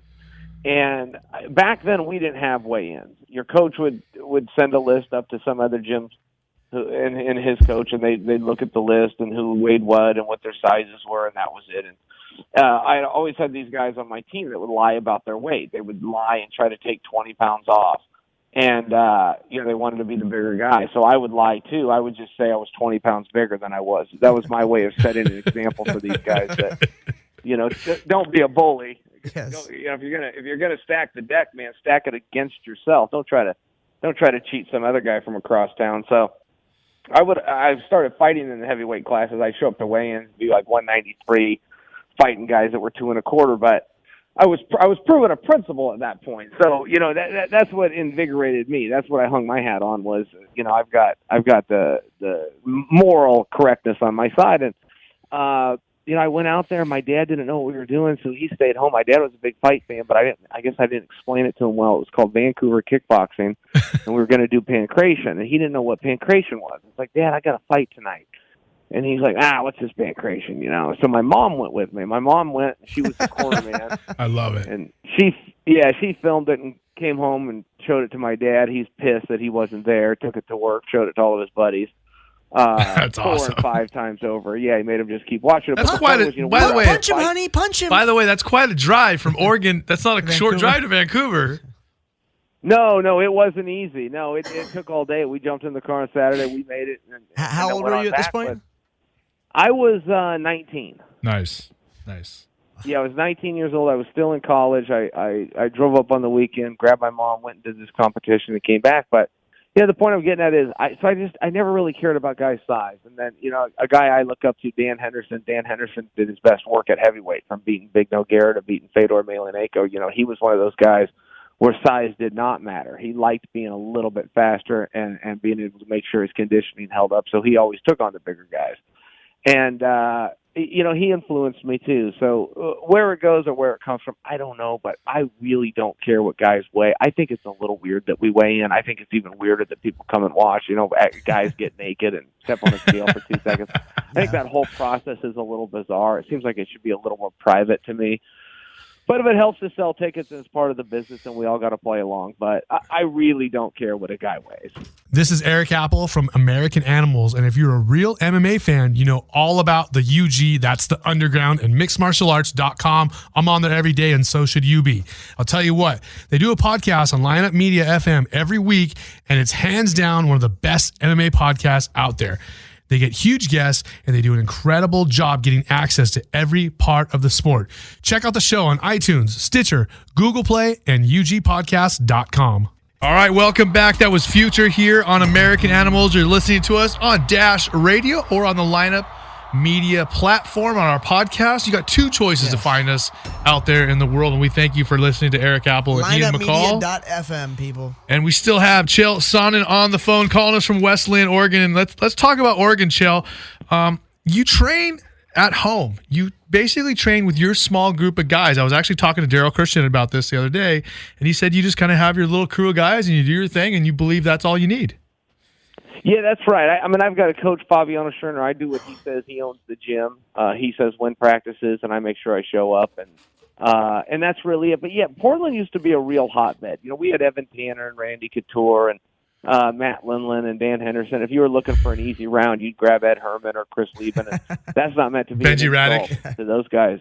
Yeah. Well, and Benji wasn't quite as easy, but yeah, Benji was in there. Dennis Hallman was in there. That none of that is meant to insult them. It's just meant to speak to the strength of the room. Those were the easy rounds at one point of Team Quest, and then you got Bosch Rutan coming through, and Don Fry, and Rico Rodriguez, and BJ Penn for extended period of time. So we really were a who's who, and it was a major hotbed. And getting better was as simple as showing up. Man, a lot of that stuff just rubbed off. Even if you were being lazy in a day, you could pick up a couple of things. So. And get good rounds in. So, that was the old school way. And that dried up. And, Daryl was one of the guys going, hey, I think maybe you need to leave. But I'm going, Daryl, I know I don't have the same big names and the world champions in here, but you need to look at these guys' skills. These guys are just as good as the guys you're seeing on TV. They just haven't been given their opportunity. And, I maintain that. Jake Ellenberger came out and trained with me for a while, stayed at my house, and he said the same thing when he left. I said, so, Jake, what do you think about my situation? He said, this is all you need. Got a few good coaches and a few good workout partners, man. What else do you need? Yeah, I mean, if it ain't broke, don't fix it, I suppose. Yeah, exactly. So moving on, we talked about Tito's strengths and weaknesses. We talked about your weight you're fighting at. And we talked about the fact that, I really think Tito made his career fighting a bunch of middleweights, and I'm not trying to be that negative, but I'm going to switch gears on you. Do you find it hard to carry Tito in some of these promos on TV and the radio and on the calls? I have been stunned. I used to think Tito was ahead of the curve, Mr. Charisma. I looked forward to his post-fight interviews. I never listened to him, though. I was just looking at the body language, man. He was saying it. He was pissed off. He was a blonde-headed Mexican. I mean, there was something there to look at. And all of a sudden, as we've grown up, and I start listening to him a little more calmly, I'm like, Tito, I think you might be illiterate. Those words, you can't say those words side by side. He's making homophobic slurs and thinking it's funny on live TV, and it's like, Tito, I get what you did, and I'm not offended, and it was directed towards me, but just trust me, don't do that on live TV. Just stay away from it. Exactly. Bad for business. Yeah, we did a conference call 2 days ago, and Tito said, I'm going to elbow him. Literally. I literally want him to SHIT his pants. I'm like, Tito, you want me to take a dump on you? Like, that's disgusting. That's what you literally want? That's gross. Have you seen like people have actually, I mean, MMA fans are great with editing videos and stuff and put them on YouTube. Have you seen the highlight videos people have made of his public speaking? Yes, and doing interviews. And they're referring to him as myself. Well, they're not just that. Or people have made highlights, like just combinations of all these different times when he's speaking publicly, and they're amazing. It's almost as bad as Cody Garbrandt. Almost. Oh, geez, that's great. Him and Cody could open up like a public speaking school. Have a spelling bee. What not to do? Yeah, have a spelling bee. That's good. I mean, have you literally had moments in these pressers and these press calls and press conferences where you're just sitting there like going, I don't even know what to say to you? Yes, I have shown up a couple of times and been flabbergasted when they'll look to me like, "Wait, Chael, how do you respond?" And I'm like, "How do I respond? I don't even know what the hell he just said." I mean, he's like the ultimate warrior of wrestling. It sounds cool because he is a charismatic guy, and he gets that big old growth hormone jaw of his, and pinches it nice and tight, and like there's something to see there. But if you listen to the words, that guy's illiterate, and I'm not sure he's not drunk at some of those. I have no idea what he's doing. I've even told him, like, Tito, next time you have an idea, just text it to me. I'll edit it, and I'll text it right back to you, and I won't tell anybody. I'll help you with this. Your line. Yeah, I'll tell you what to hit me with, but you got to stop, man. You've got to put coherent sentences together. I think you should tell him that in the interviews and stuff. I have offered it several times. No, I mean, Tito's biggest concern right now is he needs to learn. He needs to learn the bus route or get himself an Uber app because his car got repoed, and I just want to make sure he can get to the forum on the 21st. Well, the funniest thing is he drives a car around that you're supposed to be driven in. Nobody's supposed to drive themselves in a Phantom. You're supposed to be driven in that car. Yeah. That's like buying a limo and driving yourself. One that your baby mama has the title to. Well, yeah, but he got that in the divorce, which is just so funny to me. I love it. As you can tell, as you can tell, that was a house kept man right there. I mean, he divorces her, and then she's got to pay him, and he keeps her car, her $300,000 car. That's right. No, he looked at the laws and turned out they were on his side. He didn't look at the ethics code and realize this one's a little stacked against him. He just got a good lawyer and then took her stuff. One more for the men, I guess. Somebody had to do it. Yeah, somebody needed to do it. Square one up for us, boys. So tell us, how has your experience been at Bellator so far? I mean, I fought a bunch of times in Strikeforce, and I had such a good history and such a good experience with Rich Cho and Scott Coker. How's yours been over there so far? Rich is actually my old roommate. Yeah, I don't know what's up with those guys, man. They're way too nice to be in this business, that's for sure. Look, they work their asses off. I could get a hold of them 24 hours a day. When I did my deal with Coker, I was about 9 or 10 o'clock. It was pretty late. Well, what I didn't know is he was in Budapest, and it was 3 a.m. for him. He didn't say a word. He just got out of bed and started working. Yeah. Went from Budapest to England, from England to Israel back to Budapest, and then to America. And we did the deal in whatever time zone he was in. So, look, anybody that's got a passion and a vision is a good leader, and above everything, works hard. Doesn't look at a clock and go 9 to 5, I'm done for the day. Guys that work hard, like you guys are doing, up and recording and working late because this is when you found the time to do it. That's respectful. There's honor in that. So if I'm working for somebody in any business, and I used to be a plumber, I go all the way back to the construction job sites, I got to look up to that guy. I just do. I've got to admire him, and I admire him through hard work, and that's where I'm at with Coker. Yeah, I mean, he's a guy that you want to help, and you know what I mean? Like, it makes it easier to do your job when you're doing it for someone like that, right? Yeah. Oh, absolutely. He's a great guy, and he's very fair. And you know, what he says is what it is. I had to deal with him, and you know, into deals and negotiations I had going other places just off of his word. I didn't have anything in writing. But, you know, when a guy has a reputation like that, you trust him, and he needs to be able to do that with his guys. If I don't have a contract, but I gave him my word, man, we got a deal. Yeah. Chael, one thing I want to ask you about is in some of these promos you've talked about that you're on a Legends ass-kicking tour. What Are there any other, legendary fighters who are retired or close to retirement? I know you've talked about Vanderlei. You wanted to finally get that one under your belt. Are there any other fights? I mean, what if they presented you with a Royce Gracie or a Ken Shamrock? What would you say to that? Yeah, I mean, I want to fight all those guys. You got to understand the jealousy is the same. I got directed at Tito just because I had a pass with Tito in the amateurs, and I knew how I could do with him because I knew how I did do. Uh-oh. Hello? We'll have to get him back on. I'm back. Where was I? We ready? Yeah, you said I asked you if you would be willing to take on some of these other older legends like Vanderlei, like a Royce Gracie, like a Ken Shamrock. Yeah, and I'll tell you this. So my jealousy towards Tito, I was happy for Tito. I was proud of him. Every time he fought, I felt tied to it, even in the smallest of ways, because I was a competitor from his past. But the reality is, as good as he wasn't me. He never would have been champion if I would have been there. The guy with the mohawk and the tattoos on his skulls wouldn't have been champion if I was there. I could have whipped them both then. I could whip them both now. I thought my race was ran. I tried to leave the sport 3 years ago.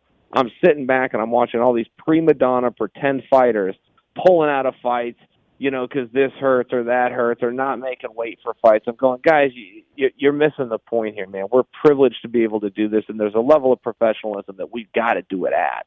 I'm coming back, and all you legends, all you self-proclaimed legends, which really just means you're old, I'm starting with you guys, and I'm starting with you guys because I should have been starting with you guys back in the 90s. We were all the best fighters in the world, but one name was left out, and it was mine because I didn't know how to break into the business, because I didn't have managers, because I was whipping my teammates so bad, and my teammates were the one with the phone numbers and the connections to get me in, but they knew if I came in, I'd take their spot away.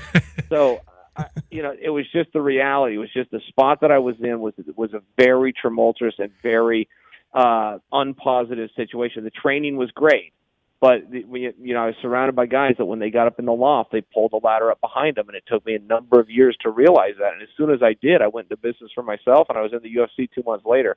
It's pretty easy to get in when you had a record like I had, but somebody has to make that call for you. So, at any rate, yeah, I'd be sitting on my couch watching some fool named Vanderlei Silva swinging punches like a bum, juiced out of his mind against some poor rice-eating Asian, in Japan with no muscle tone. It's like, come on, you got to be kidding me. You were eating rice, and this guy's eating Deca.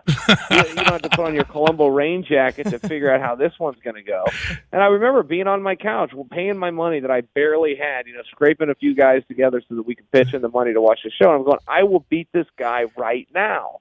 And my buddy's going, yeah, Chael here. Chael, beat that guy right now. And he's on TV with the graffiti falling on him, wearing a silver belt, and good for him, really good for him. But it doesn't mean I wasn't jealous. I was jealous. I was pissed off and angry about it. So all those guys you bring up, man, one by one, I think it's going to go Tito to Vanderlei to Rampage to Fedor. That's what I personally think.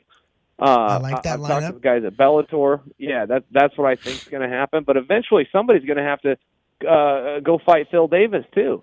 Well, the tough guys and some of these younger guys, they still lack the heart. They still lack that drive that my generation brings. Man, I would fight Phil. I consider Phil a friend. I would fight him tomorrow. It doesn't have a goddamn thing to do with anything. We're in the same weight class with the same dreams.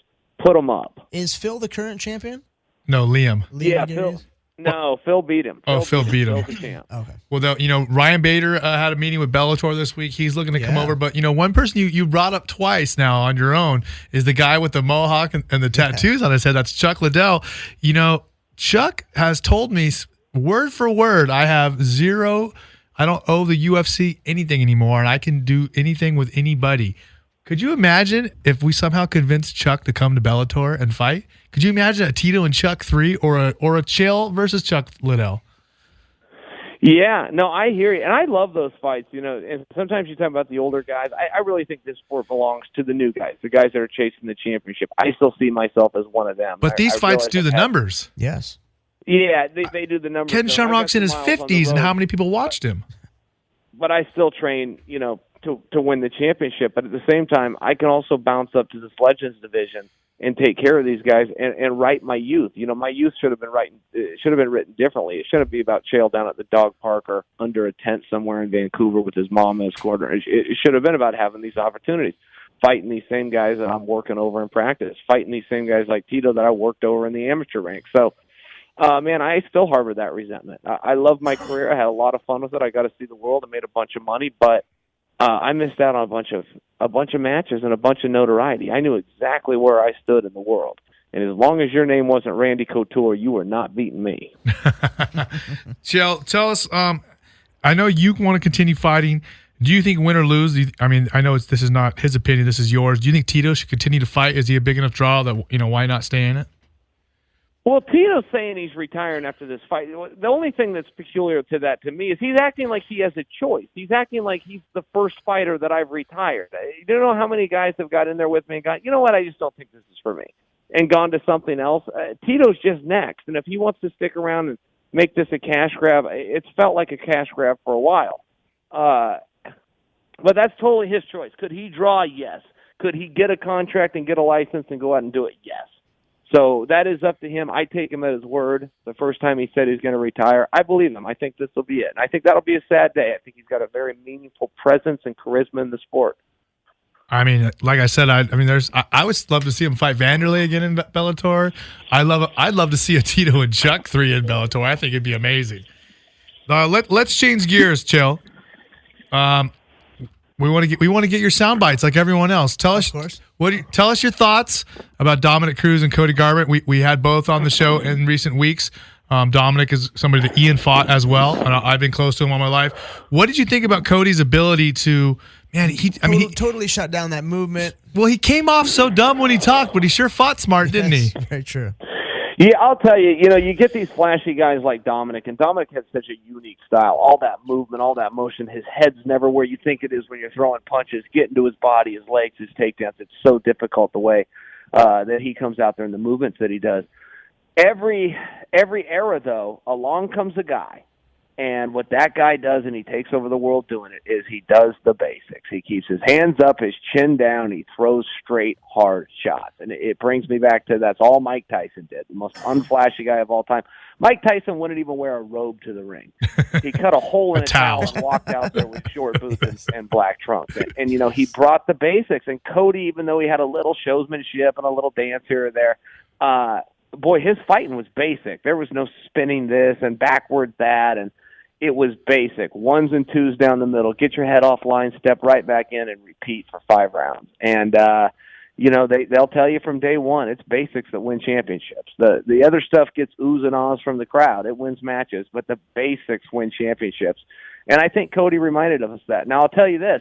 At the end of that fight, I thought they were going to give it to Dom. I thought rounds 1 and 2 were close enough that they were probably the judges would favor Dom. And so did a few people I was sitting with. So it was a very, very competitive contest. But, yeah, Cody, man, new champ. I was impressed, really impressed. And, it reminded me of when Chuck Liddell fought Rampage. Chuck Liddell's a counter fighter, and Rampage made Chuck throw first, and that's why he KO'd Chuck. It was one of those things. I mean, yeah. Dominick's always been the counter fighter, and Cody hung back and let Dom swing for him. Yep. That's true. Good assessment. And then the other thing I wanted to get a quote from you on is I wanted to obviously hear what you think about Ronda. I don't think we'll ever see her fight again.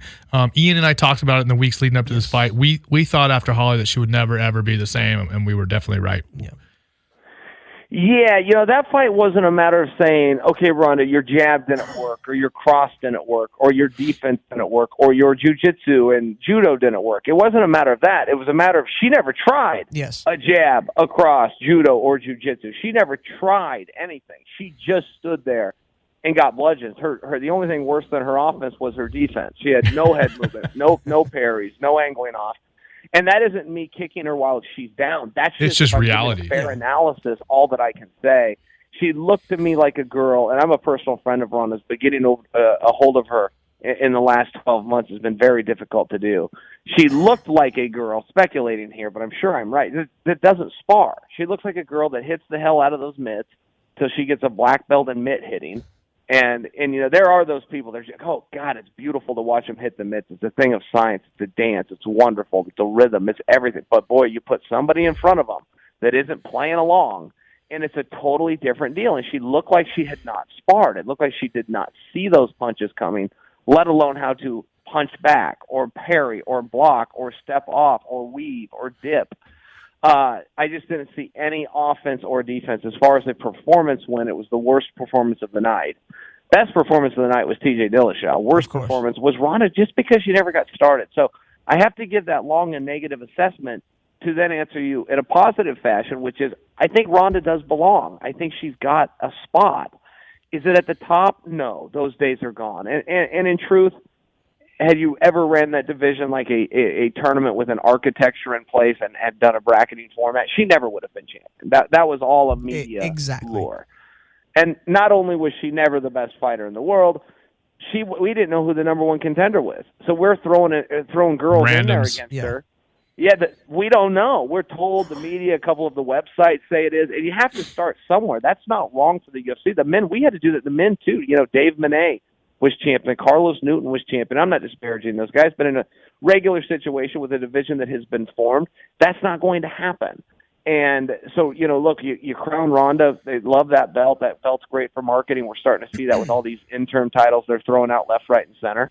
And you go from there, and you keep her away from Cyborg. You underestimate Holly Holm. All of a sudden, Amanda Nunes rises up. I mean, look, if you redid this scenario a few different ways, she never had that title. Chael, do you think that, strategy-wise, fighting-wise, people are really digging in her coach, Edmond? And how could you not? I understand why people are so harsh on him, because he's a horrible coach. He's never been a good coach, but I think the fault more or less lies on her. I mean, you can't really. I don't know. There's been so much criticism of the whole thing. And here's the thing, Ian. Listen, Erik. Look. Here's the litmus test you have to give yourself. If you complimented Coach Edmond when he had the best fighter in the world, if you complimented him when his fighter was marquee, if you complimented him when his fighter was finishing girl after girl after girl in less than 60 seconds combined, then you have the right to roast him right now. I have a feeling most of the listeners roasted him the whole time. Most of the listeners said, look, she was already good. Edmond, as a coach, woke up on third and acted like he hit a triple. This was all Ronda from the beginning. And now they're roasting him even more because it's a little bit easier and he's low-hanging fruit. It's like, look, you can't do that. One doesn't – they're counterintuitive to each other, okay? If they're down right now, then you can pick on him as long as when they were up, you were crediting him. And I haven't seen anybody credit him ever. So I don't know if that's fair. And I see the strategy – in putting the light on him so that you can dim the light on Ronda. If in any make-believe land you think that Edmond told her, go out there and don't move your head, get punt, you're wrong. If you think that Edmond told her, don't throw a single combination, you're wrong. If you think Edmond told her, go out there, try nothing, and whatever you do, don't try to clinch and use that Olympic judo, you're wrong. So it was her. Edmond can't get in that ring and fight for it. And what makes a good coach? Number one, that he's a motivator. And number two, that he cares about you. And if he cares about you, then you're going to respect him. And if a coach has your respect, he can call a 6 a.m. sprint workout on a cold, rainy, or snowy day, and you'll get your ass out of bed, and you'll be there. If you don't respect him, you won't. So he had that respect. He did care about Ronda. And he was able to motivate her. Now, did you hear what he was saying? How you train, in her corner? If you've done more sparring, we could all debate that. Yeah, the corner talking, all corner. I don't think it mattered. Didn't matter. Greg Jackson has a very goofy Mr. Magoo almost type corner presence, and he's coveted for it. People love how calm he talks to his fighters. For me, that wouldn't quite work. I go, hey, you got to talk to me like a man. But that's how he talks to guys, and his guys have world championships. So who's to question? Well, the thing is with Ronda, I don't think it would have mattered what he said during the fight, and I also don't think it would have mattered training her up to this last fight. I think it's in her head. I think some people are just born fighters. Some people are born with the ability to fight through adversity and through a challenge. And then there's some people who are bullies who just win all the time and they don't know anything else. And all of a sudden when they lose, they fall apart. I don't think any coaching would have changed it. Yeah, and Erik, see, what Ronda doesn't understand is violence. Ronda understands aggression. Aggression is going forward, hitting and kicking, and submitting somebody without them doing those things back. Violence is a two-way street. Yeah, it's ugly. You use the term adversity, but I'll use the term violence, but we're saying the same thing here. She doesn't understand violence. And as an athlete, when I watched her beating all those bums one after the next, those girls that never, ever were number one contenders. Those weren't fights. Those were slaughters.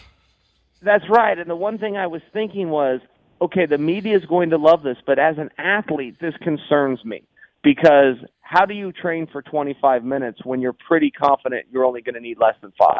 How do you get up and put in the correct work defensively when you've never been attacked? And I remember watching her go through that streak thinking, this is not going to end well because sooner or later, one of these girls is going to be able to fight. Yeah, what is she going to do when she goes back to that stool after losing a round? Then what's going to happen? Yeah, for the first time.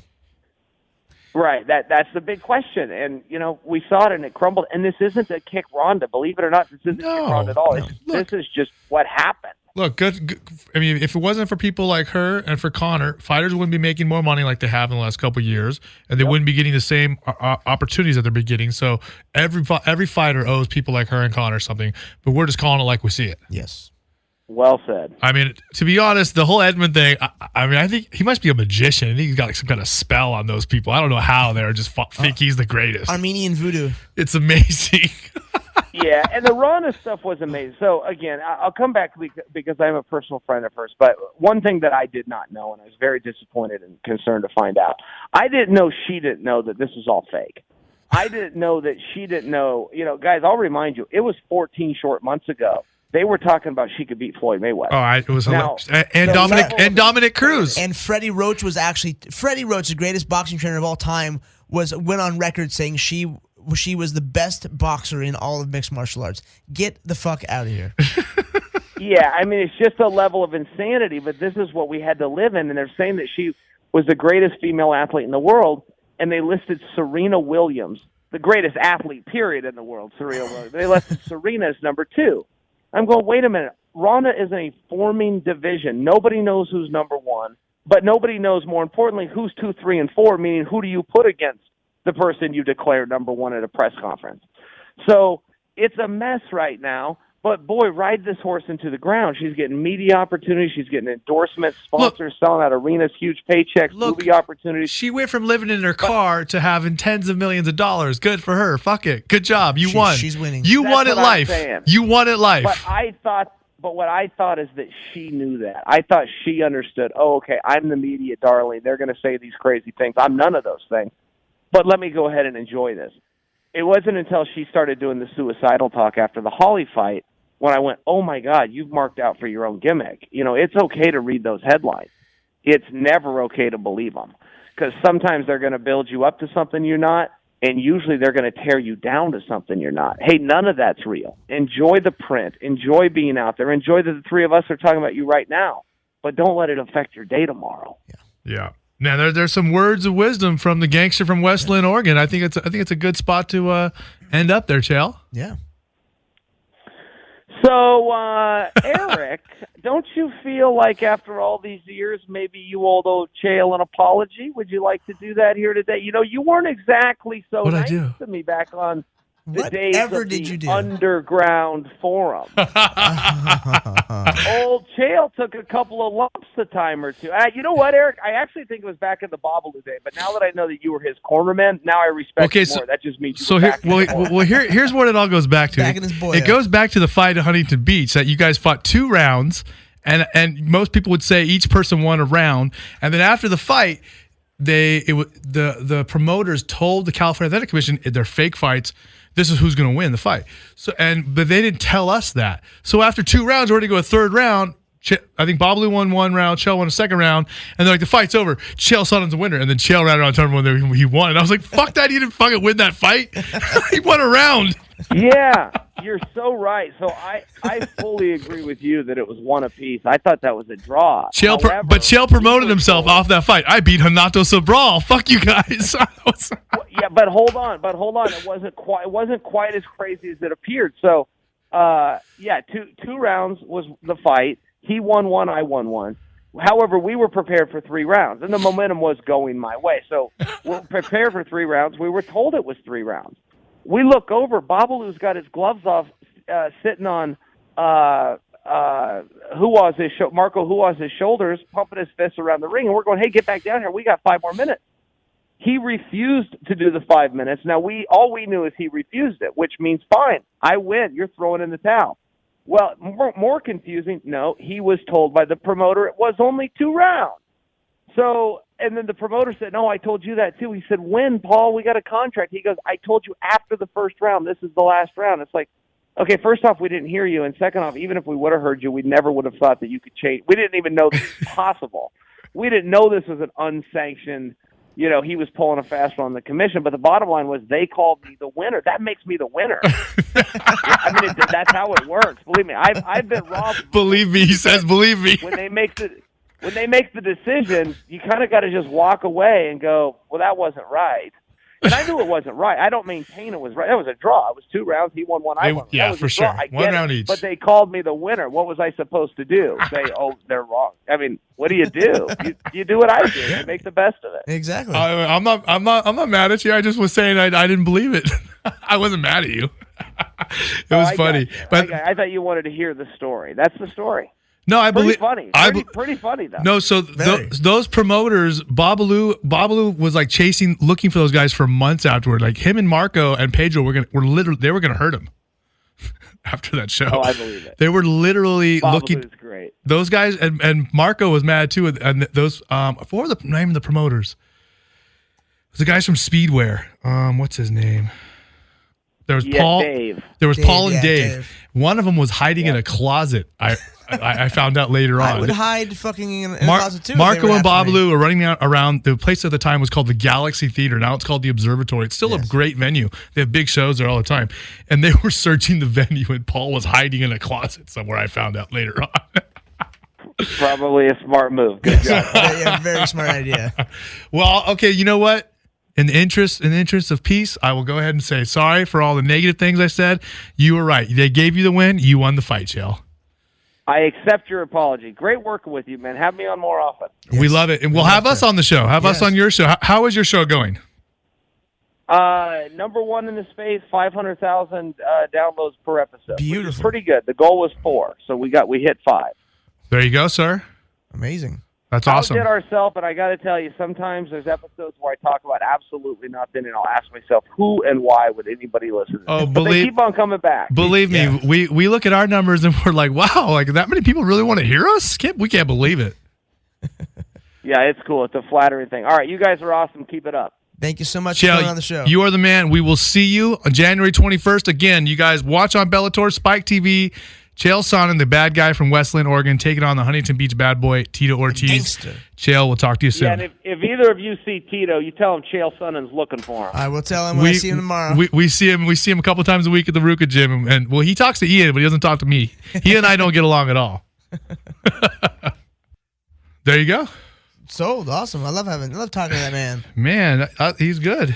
He's a legend. 500,000, motherfucker. It's a lot. Damn, look at what? At least someone's making money off of their show. Damn.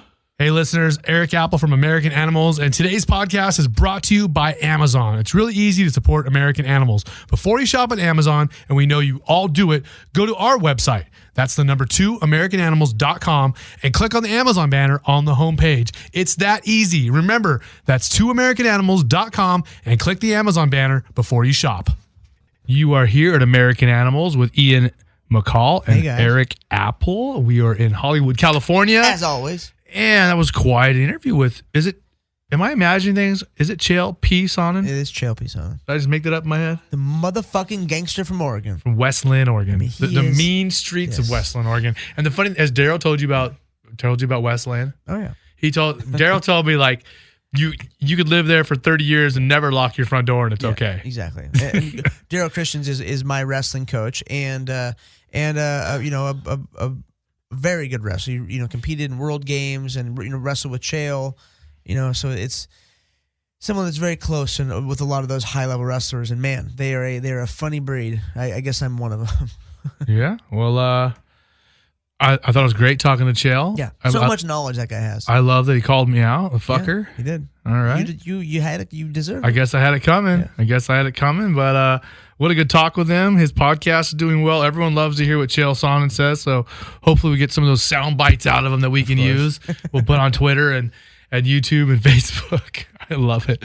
And so we had a lot of news to talk about. Yes. A lot of news to talk about. New Year's Eve is a huge week in MMA. And, we had World Series of Fighting. Yes. We had 3 or 4 title fights. We had a huge UFC. We had a Ryzen tournament that was 2 days. great entertainment. Was it over 2 weeks in a row? No, it was they had a day and then a day off, and another day. Okay. So it was like it was like the 29th and the 31st. Yes.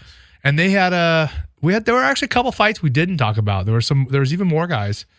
Some pretty well-known names, some old school guys who came back and fought. Andy Sauer fought, I believe. He got submitted by I can't remember who it was. He got submitted real quick. There was a couple of fights that we skipped over, but there were some good matches. So I'm happy to see Japanese MMA back. It's entertaining. I fucking love it. It's super entertaining. And that's one thing I regret. Yeah. I went to Japan and cornered somebody, but I never fought in Japan. And I wish I could have I wish I could have done it once to say I fought in Japan. Yeah, that's same here. I feel the same exact way, and I would love to do it. Yeah, but I mean, I wouldn't want to. I'm saying I would want to fight in a ring over there, like a Dream or Pride. Exactly. Not go over there and fight in UFC. Yeah, like Shudo ring or that's hollowed ground. That's the way to do it. You go to Japan, and with head stomps too. Yeah, you gotta have the fun rules. Fuck yeah. Jump on someone's face. You gotta have Marco corner you for full on Vale Tudo rules. Marco, I don't know. I haven't talked to you that much lately, but I need you to corner me because we're going fucking head stomps. I don't know if I ever told you. The first time Marco ever cornered me, he cornered me in a grappling tournament. Okay. Me and Justin did this tournament back in the day. This is a side story. Is that the one No Limits? When Justin pooped his pants? No, it's different. Did Justin shit his pants because he was on drugs? No, I don't think he was sick last day or two before. So I did one at Golden West College. Okay. And this is I'd only been training like a year or two at the time. And Marco said not one word to me this whole match. He sat there on one knee looking at me, right? And I kept looking at him, and he never said anything. Now I won the match on points 8-2 or something. I dominated. And after the fight I said, Marco, how come you didn't say anything? He goes, I've been coaching you every day for 2 years. What do you want me to say? I've said everything. That was it. Good point, old man. Good point. Okay, all right, sir. Thank you. Thanks for coming out. Thanks. Gotta go. So, speaking of thanks and gotta go when you're welcome, that's it for us. Yeah. We're all out of time.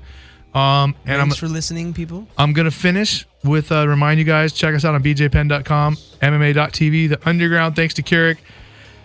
Thanks to Scott, everybody, for taking care of us. And we're going to go out with a song from the movie Moana. Oh, I haven't not seen that movie yet, and I want to. It's a great movie, but we're going to go out because the gangster, the bad guy, his podcast is called You're Welcome. And this is a song by Dwayne Johnson called You're Welcome. There we go. So we'll see you next week on American Animals. Good night. Check us out at 2americananimals.com, at 2americananimals on Twitter, Facebook, and Instagram. I'm Erik Apple. That's Ian McCall and Oldie Han. We will see you next week, bitches. Shoots.